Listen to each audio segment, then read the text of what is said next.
When executing SQL queries with multiple tables, the database optimizer must find the most efficient sequence to combine them.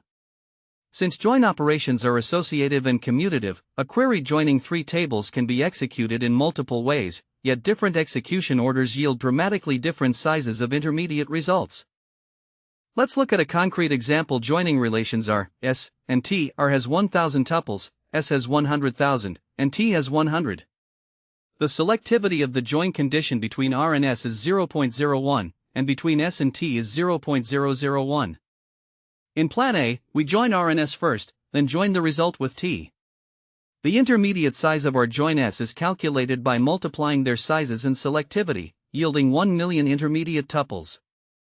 Joining this massive intermediate result with T produces a final output of 100,000 tuples. Now consider Plan B, where we join S and T first, then join the result with R. The intermediate size of S join T is only 10,000 tuples.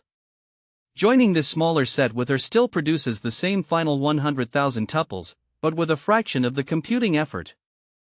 Comparing the two, Plan A forces the engine to materialize and process 1 million intermediate rows, while Plan B processes only 10,000. By selecting Plan B, the optimizer reduces the intermediate memory and CPU footprint by a factor of 100, saving massive system resources.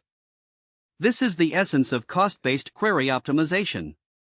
By using statistics from the system catalog to estimate intermediate sizes, the optimizer models plan costs using algebraic equations, ensuring the query engine always chooses the path of least physical resistance.